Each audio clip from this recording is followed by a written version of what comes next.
तो अपन लोग क्या पढ़ने वाले आज? फूड पॉइजनिंग, ठीक है ना। तो फूड पॉइजनिंग क्या होता है? जैसे खाना वाना खा लिए और खाना खा के अपने को उल्टी होने लग गया, दस्त हो गया, वो सब कोई उसका पूरा एक ग्रुप को अपन लोग क्या कहते हैं? Food poisoning. पूरे उस सारे क्लिनिकल कंडीशंस को जोड़ के कि खाना खाने की वजह से अपने को क्या हो गया? पॉइजनिंग हो गया, इसीलिए इसका नाम क्या कहते हैं? Food poisoning. तो इसको अपन लोग कितने टॉपिक्स में पढ़ेंगे? मेनली जो ऑर्गेनिज्म है ना, वो कितने देर में एक्ट करता है उस बेसिस पे इसका एक क्लासिफिकेशन करेंगे, और कैसा क्लिनिकल मैनिफेस्टेशन करता है उस बेसिस पे क्लासिफिकेशन करेंगे। और मेन इनमें से बहुत सारे ऑर्गेनिज्म हैं, पर मेन ऑर्गेनिज्म अपना क्या क्या है? स्टेफाइलोकोकस ऑरियस और बैसिलस सीरियस, इनको मेन पढ़ना है और ये ऑप्शनल है। तो अगर इसका वीडियो ना भी देखो लास्ट वाला पार्ट तो चलेगा, पर इन दोनों को जरूर देख लेना, ठीक है। तो चालू करते हैं। क्या पढ़ने वाले अपन लोग? Food poisoning. तो फूड पॉइजनिंग में पहला क्लासिफिकेशन क्या था? ड्यूरेशन के बेसिस पे, कि कितने देर में आपको फूड पॉइजनिंग हो रहा होगा, ठीक है ना। तो पहला पार्ट क्या है कि अगर 1 से 6 घंटे में हो जा रहा है तो ये एक पार्ट हो गया। दूसरा क्या? आपको इसका दिखने में, सिम्टम दिखने में 8 से 16 घंटे लग जा रहे हैं, और 16 घंटे से भी ज़्यादा। 3 ग्रुप है, ठीक है। जो सबसे जल्दी दिखा रहा है वो कौन है? 1 से 6 घंटे वाला। तो उसमें आता है ये ऑरा दिख रहा है ना, तो ऑरा से अपन लोग क्या बना लिए? Staphylococcus aureus. और दूसरा है अपना ये सीरियस आदमी दिख रहा है, बेसिलस सीरियस, ठीक है। तो ऑरा से क्या याद कर लिए? Staphylococcus aureus. और सीरियस से क्या याद कर लिए? बेसिलस सीरियस, ठीक है ना। दूसरे ग्रुप में भी बैसिलस सीरियस इसलिए आता है क्योंकि इसके दो ग्रुप होते हैं। एक उल्टी कराता है, इसको अपन लोग बोलते हैं एमेटिक वाला, और एक क्या डायरिया कराता है, उसको डायरियल वाला। तो एमेटिक वाला अभी हम लोग इसको डीप में पढ़ेंगे तो समझ जाएंगे। तो बैसिलस सीरियस दोनों में आता है, इसमें एमेटिक वाला आता है, इसमें डायरिया वाला आता है। तो चलो यहाँ पे अपना 8 से 16 घंटे में क्या क्या दिखा सकता है? तो ये जो सीरियस वाला है, बैसिलस सीरियस करवा सकता है फूड पॉइजनिंग 8 से 16 घंटे में। और फ्रिज वाला मतलब क्या? Clostridium perfringens, simple. तो अपना देखो ये, फिर उसके बाद क्या है? 16 घंटे से ज़्यादा जिसको टाइम लग रहा है अपना अपना क्लिनिकल मैनिफेस्टेशन शो करने में, उसमें कौन कौन आ जाता है? तो फोटोज़ ही याद करना ज़्यादातर। जैसे देखो जो नेगेटिव होते हैं, ग्राम नेगेटिव, उनके ही ज़्यादातर नाम है इसमें, जैसे कि इकोलाई। उसके बाद क्या? साल्मोनेला और सीगेला। E coli, salmonella, shigella. उसके बाद क्या है? फोटो याद करते चलो, जैसे कि साइक्लोस्पोरा। कैंप से याद कर लो कैंपाइलोबैक्टर। यहाँ पे फंगाई दिख रहा है, तो फंगस में अपन लोग याद कर सकते हैं माइकोटिक पॉइजनिंग, ठीक है ना। और यहाँ पे अपने को क्या दिख रहा है? बॉटल। तो अभी तक हम लोग क्या पढ़े? 1 से 6 घंटे में क्या क्या दिख रहा था? ऑरा से अपन लोग याद कर लिए स्टेफाइलोकोकस ऑरियस, और सीरियस से याद कर लिए क्या? Bacillus serious. 8 से 16 घंटा में वही सीरियस वाले से याद कर लिए बेसिलस सीरियस, और फिर इससे क्लॉस्ट्रीडियम परफ्रिंजेंस। 16 घंटा में सारे ग्राम नेगेटिव वाले आते हैं, जैसे कि इकोलाई, साल्मोनेला, सिगेला, ये सब आते हैं, ठीक है ना। और ये तो फोटोज, इनको याद कर लो तो ठीक है, नहीं तो एटलीस्ट इतना याद रहेगा तो चल जाएगा। इसमें कौन कौन आ जाता है? साइक्लोस्पोरा। कैंप से याद कर लिए कैंपाइलोबैक्टर। फंगाई से याद कर लिए माइकोटिक पॉइजनिंग। और बॉटल से याद कर लिए अपन लोग क्या? बॉटुलिनम पॉइजनिंग, ठीक है, सिंपल। तो पहला पार्ट अपन लोग फूड पॉइजनिंग में क्या पढ़ने वाले थे कि कितने ड्यूरेशन में वो मैनिफेस्टेशन शो कर रहा है, उस बेसिस पे क्लासीफाई किए थे। दूसरे में अपन लोग क्लासीफाई जो करेंगे वो क्या है? कैसा क्लिनिकल फीचर शो कर रहा है, तो इसको लास्ट में पढ़ेंगे। पहले जो हम दो मेन ऑर्गेनिज्म पढ़े हैं ना, पहले उसको समझ लेते हैं।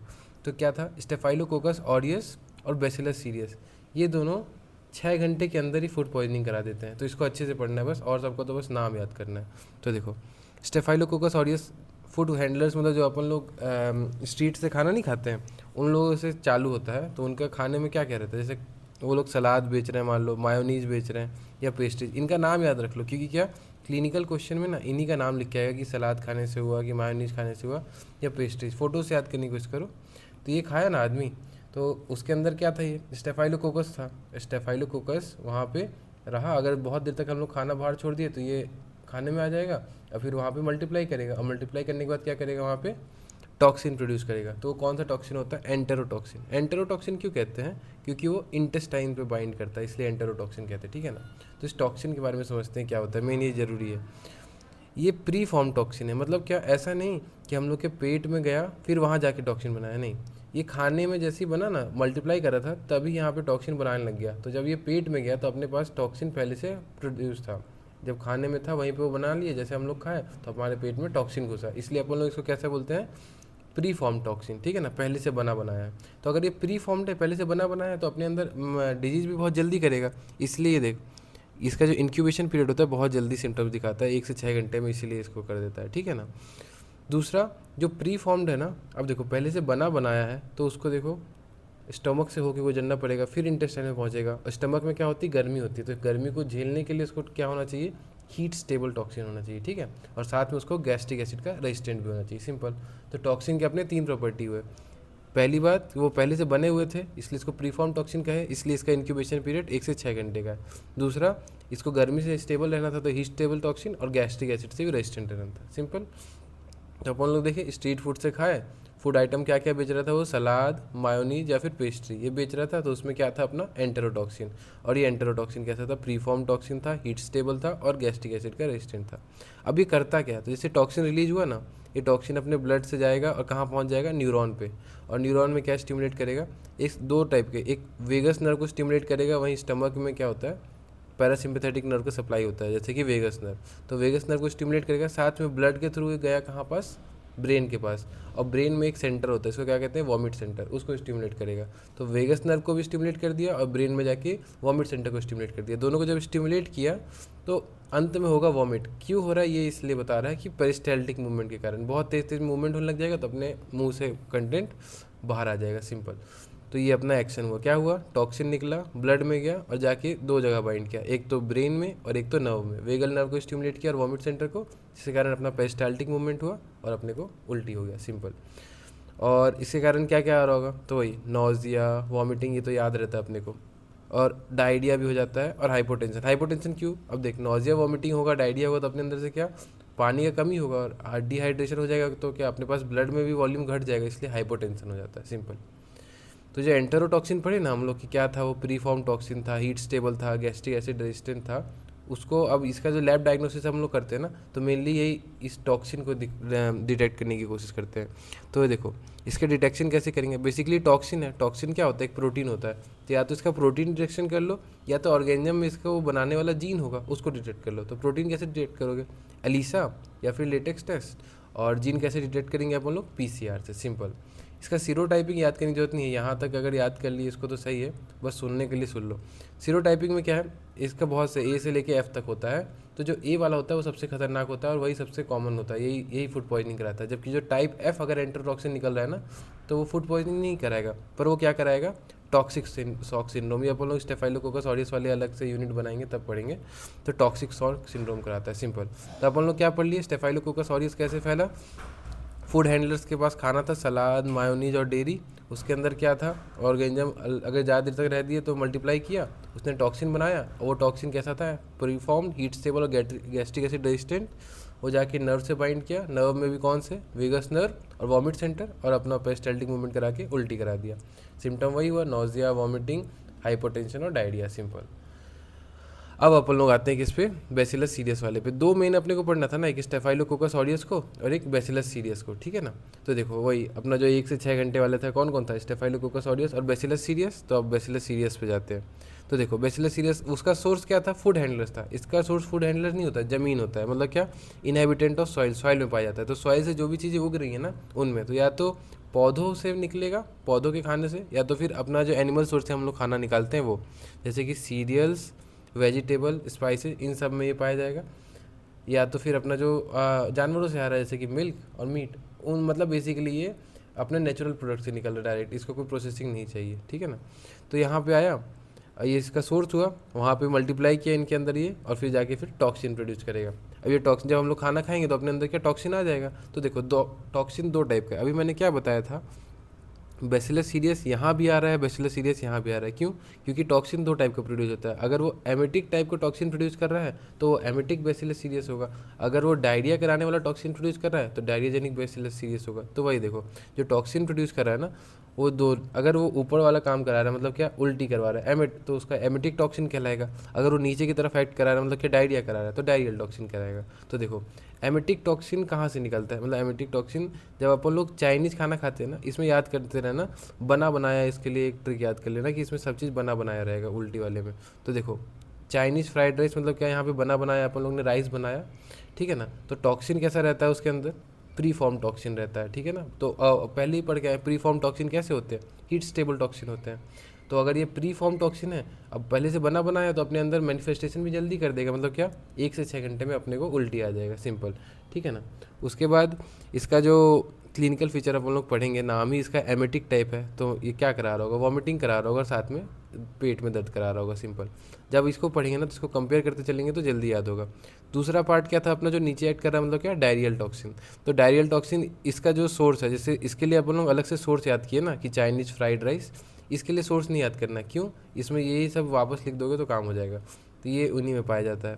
तो ये क्या करता है, ये प्री फॉर्म टॉक्सिन था, मतलब बना बनाया टॉक्सिन अपने पेट में जाके डायरेक्ट एक्ट कर दिया, ये इंटेस्टाइन में पहुंचता है फिर एक्ट करता है, इसलिए ये हीट स्टेबल टॉक्सिन है, जबकि ये हीट लेबाइल टॉक्सिन है। क्यों, क्योंकि इसको स्टमक से होकर गुजरना ही नहीं है, तो इसको स्टेबल होने की क्या जरूरत है, तो ये हीट लेबाइल टॉक्सिन है। अब देखो ये इंटेस्टाइन में जाके सिक्रीट हो रहा है, तो इसलिए इसका जो इंक्यूबेशन पीरियड होता है ना वो ज़्यादा होता है, इसको क्या 8 से 16 घंटे लग जाते हैं, सिंपल। अब इसका क्लिनिकल फीचर क्या था, ये एमेटिक टाइप था तो वॉमिटिंग हो रहा था, तो ये डायरिया टाइप है, तो ये क्या हो जाएगा, यहाँ पे डायरिया हो रहा होगा, और पेट दर्द तो दोनों में ही करेगा, एब्डोमिनल क्रैम्प्स, सिंपल। तो समझ में आया। बैसिलस सीरियस में अपन लोग क्या देखें कि ये अपना नेचुरल चीज़ों से पाया गया, इनहेबिटेंट ऑफ सॉइल में से पाया गया, जैसे कि प्लांट के प्रोडक्ट्स या फिर एनिमल के प्रोडक्ट्स, उनसे जो 2 टाइप के टॉक्सिन निकले, एक एमेटिक टॉक्सिन और एक डायरिया टॉक्सिन। तो एमेटिक टॉक्सिन कहाँ पे पाया गया, ये याद कर लेना, चाइनीज़ फ्राइड राइस, जबकि ये तो वही वाले याद कर लो, टॉक्सिन प्री फॉर्म था, यहाँ पे क्या इंटेस्टाइन में सिक्रीट हुआ, बना बनाया था तो जल्दी इन्फेक्ट किया, मतलब 1 से 6 घंटे में आ गया, जबकि इसको लेट लगा इसलिए 8 से 16 घंटे में आया, इसलिए यहाँ पे बैसिलस सीरस को हम लोग ने 8 से 16 घंटे वाले में डाला था, ठीक है। ये हुआ, और उसके बाद क्लिनिकल फीचर क्या हुआ, वॉमिटिंग, एब्डोमिनल क्रैम्प, और ये एब्डोमिनल क्रैम्प और डायरिया।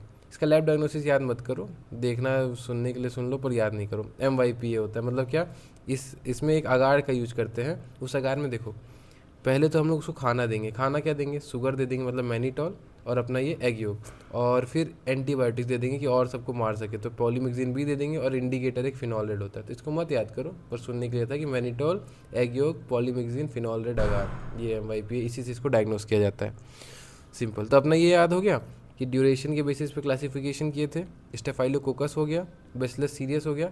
अब ये वाला पार्ट सुन लेना, अगर मेन पार्ट तो अगर फूड पॉइजनिंग आया ना, अगर इतना लिख दिए तो अपना काम हो जाएगा, पर एडिशनली मैं समझा दे रहा हूँ ये बॉटुलिज्म।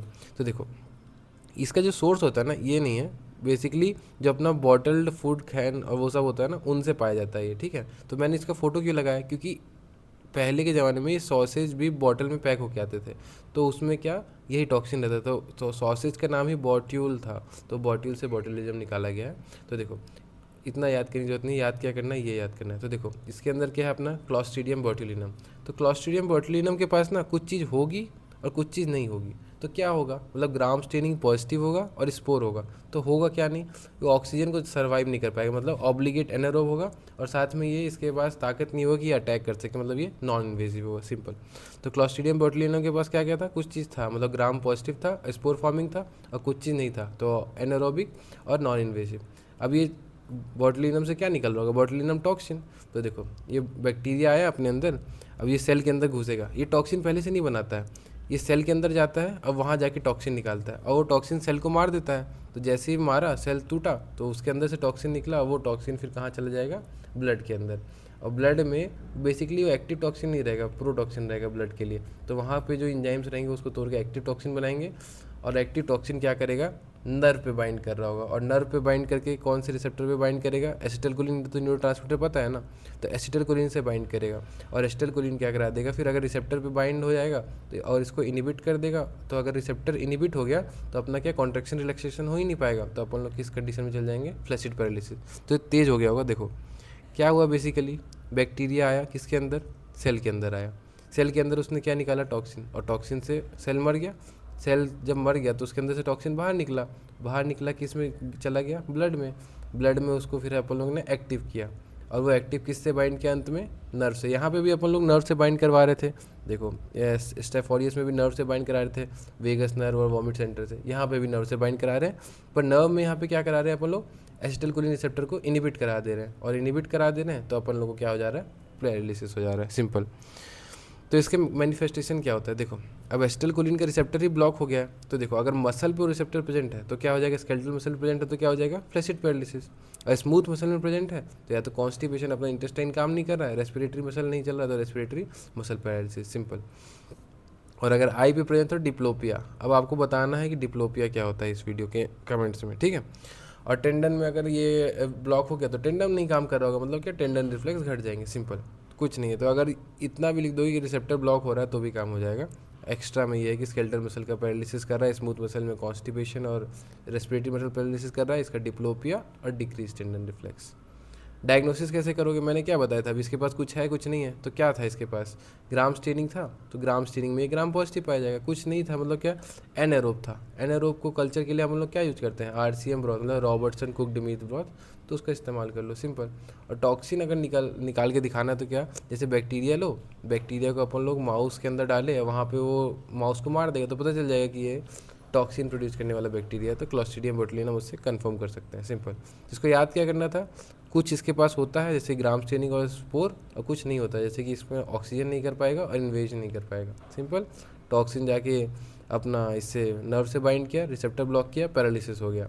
क्लिनिकल मैनिफेस्टेशन वही, रिसेप्टर ब्लॉक हो तो मसल में पैरालिसिस होने लग गया, कॉन्स्टिपेशन हो गया, डिप्लोपिया हो गया, टेंडन रिफ्लेक्स घट गया, सिंपल। आखिरी पार्ट जो बचा है वो क्या है, हम लोग अभी ड्यूरेशन के बेसिस पे बांट लिए थे, 6 घंटे, 1 से 6 घंटे में क्या था, ऑरियस और सीरियस, 8 से 16 घंटा में सीरियस और परफिंजेंस, और ग्रेटर देन 16 घंटा में ग्राम नेगेटिव ज़्यादातर याद करना था, इकोलाई, साल्मोनेला, सीगेला, और इन फोटोज़ को ध्यान में रख लो तो ठीक है, नहीं तो इनका काफ़ी हो जाएगा। अब देखो फीचर के बेसिस पे क्लासीफाई कर सकते हैं कि देखो कौन से ऑर्गेनिज्म सिर्फ वॉमिटिंग और डायरिया करवा रहे होंगे, तो ये जो वही पहले से पढ़ के आए अपन लोग, स्टेफाइलोकोकस ऑरियस और बैसिलस सीरियस, सिंपल। क्रैम्स और डायरिया कौन करा रहा होगा, वही 8 से 16 घंटे वाले में जो दूसरा पार्ट था, परफिंजेंस, क्रैम्स और डायरिया करा रहा होगा। ये देखो, और ये वॉमिटिंग और डायरिया, ये दर्द और डायरिया करा रहा है। अब डायरिया में भी बहुत सारे टाइप के डायरिया होते हैं, सिर्फ डायरिया कराने वाले, तो देखो वाटरी डायरिया तो पता ही होगा, राइस वाटर स्टूल, तो राइस वाटर स्टूल कौन कराता है, विब्रियो कोलेरा। ब्लडी डायरिया कराएगा अपना ई कोलाई, ठीक है ना, कौन सा, ETEC EHEC। ETEC क्या होता है, एंटेरोटॉक्सिक यानी कि ई कोलाई। तो ब्लडी डायरिया ETEC का याद कर लेना, इन्फ्लामेटरी किसको याद कर लेना, EHEC, enterohemorrhagic E coli. और कैंप जो अपन लोग अभी पढ़ के आए, ग्रेटर देन 16 घंटा में कैंप पढ़ के आए ना, कैम्पाइलोबैक्टर, तो कैम्पाइलोबैक्टर कराता है। तो डायरिया में अपन लोग 3 चीज़ पढ़े, पानी, ब्लड और इन्फ्लामेशन। वाटरी डायरिया कौन कराया, कोलेरा। ब्लडी कौन कराया, ई कोलाई। और इन्फ्लामेटरी में अगर ई कोलाई नहीं याद करना कन्फ्यूजन के चक्कर में, तो ये याद कर लो, कैम्पाइलोबैक्टर जेजुनाई। डिसेंट्री तो पता होगा सीगेला के कारण होता है, तो सीगेलोसिस के कारण, तो देखो सीगेला। और फ्लैसिड पैरालिसिस अभी पढ़ के आए अपन लोग, कौन कराया था, क्लॉस्ट्रीडियम बोटुलिनम, तो ये क्लॉस्ट्रीडियम बोटुलिनम, समझे। तो वॉमिटिंग डायरिया का पढ़ चुके हैं, ऑरियस और सीरियस। डायरिया और क्रैम्प के लिए क्या था, परफ्रिंजेंस। डायरिया में भी 3 पार्ट है, पानी, खून और इन्फ्लामेशन, तो कॉलेरा, ETEC EHEC। डिसेंट्री में सीगेला और ये क्लॉस्ट्रीडियम बोटुलिनम, सिंपल, तो खत्म हो गया।